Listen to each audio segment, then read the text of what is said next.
Hi everyone. How are you doing? My name is Shakira with the Love and Money podcast. Today I'm going to talk about the Great Resignation and what to do with your 401k. So as you know, the Great Resignation has already occurred. There is 4.5 million people who have left their jobs in November. That is 4.5 million people who have left their jobs in November. Um, Apparently they're tired of working for the man. So this COVID has woken up everyone to new possibilities on what they would like to do with their lives. So I'm going to talk about the 401k and what to do with your 401k if you are one of the people who have quit your job. So the 401k, what people commonly do is roll it over to your IRA. So in the event that you roll your 401k over to your IRA, make sure that you ask for a direct rollover. So this will prohibit you from having any tax implications or penalties. A direct rollover. Make sure that you ask for that. Also, when you're on the phone talking to the person rolling over your 401k to your IRA, just ask them the simple question, will I have any tax implications? Because you want to make sure that you're not paying any extra taxes or any penalties for doing this. So this is the most common thing that people do is roll the 401k over to the IRA. Something that you could also do, a second option, is to leave your 401k where it is. And when you get a new job, if you plan to get a new job, that is, roll the 401k, your old 401k, over into your new 401k. And so when you do this, make sure that you do a direct rollover. It's very important. Do not have the money come to you in the form of a check. What happens is if you don't do a direct rollover, but you have the money come to you in the form of the check, what happens is your employer takes 20% of that money out for taxes. And then you have 60 days to get that money from the old 401k to the new 401k. So make sure that you are getting a direct rollover, whatever you do, not having the money come to you in the form of a check.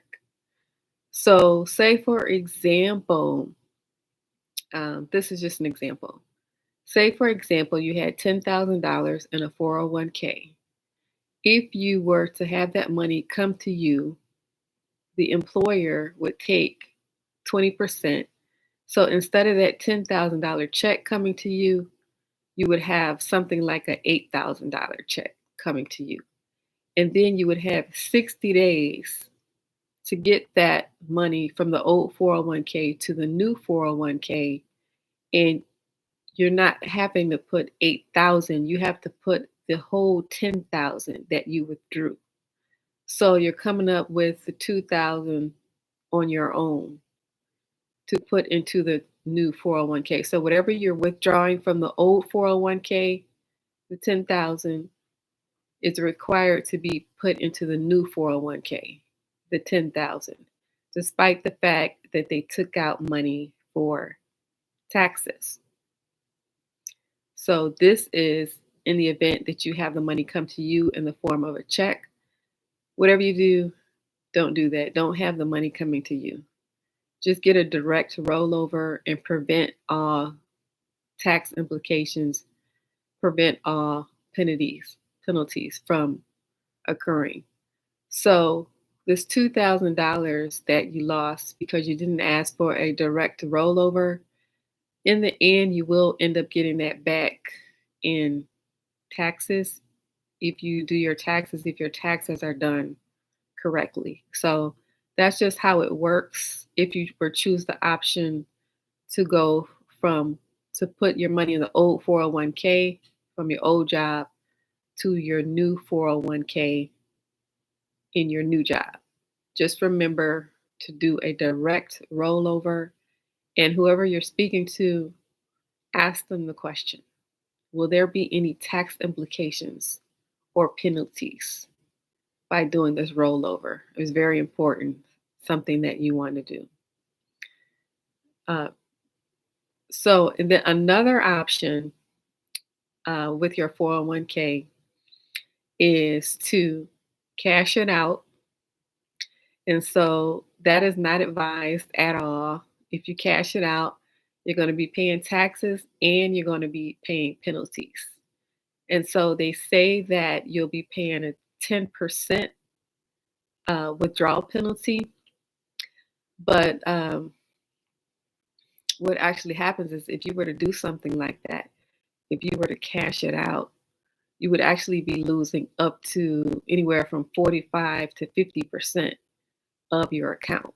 So say your account was 50,000.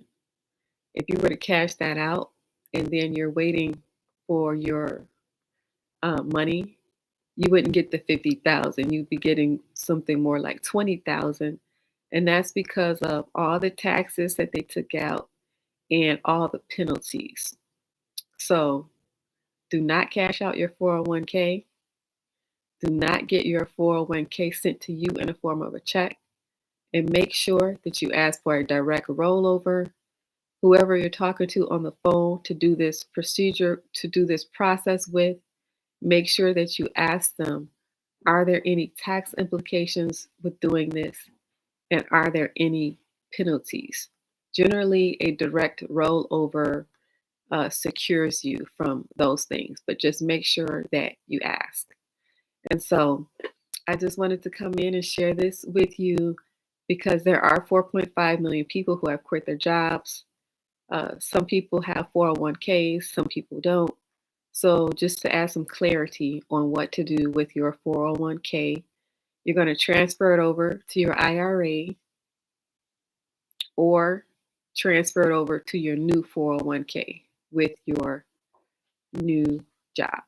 And you're going to keep building and keep letting it grow and keep letting it compound. Now, another option that I didn't add is if you were to leave your job and you had a 401k with that job, another option is to just leave it there. So what happens there is if you were to just leave it there, you would not be able to contribute to it. And then there would be restrictions on how much you could withdraw from it. But that is another option, is just to leave it there. And so the best option is just go ahead and transfer it over to your IRA when you get ready. Because just by being there and letting it sit there, it is compounding on its own, even if you're not adding anything to it. And you may want to experiment, look at it once a month, just to see how much it grows on its own without adding anything to it. It is actually growing without you adding anything to it. And so I want you to look at it and see that. Look at it once a month. Even though they say it's not a good idea to look at it, I want you to look at it so you can see how compounding works. Look at it once a month and write down your balance and see how much it's growing without you even adding anything to it. That's if you choose the option to just leave it there. So, and then when you get ready, the best option is to just transfer it over to your IRA. That's the best option. And then just make sure that you are asking about taxes and penalties to make sure that you're not paying any taxes and to make sure that you're not paying any penalties. So be very clear on that and make sure you ask. So this is the Love and Money Podcast. If you like this podcast, please share it with one other person. And thank you for listening.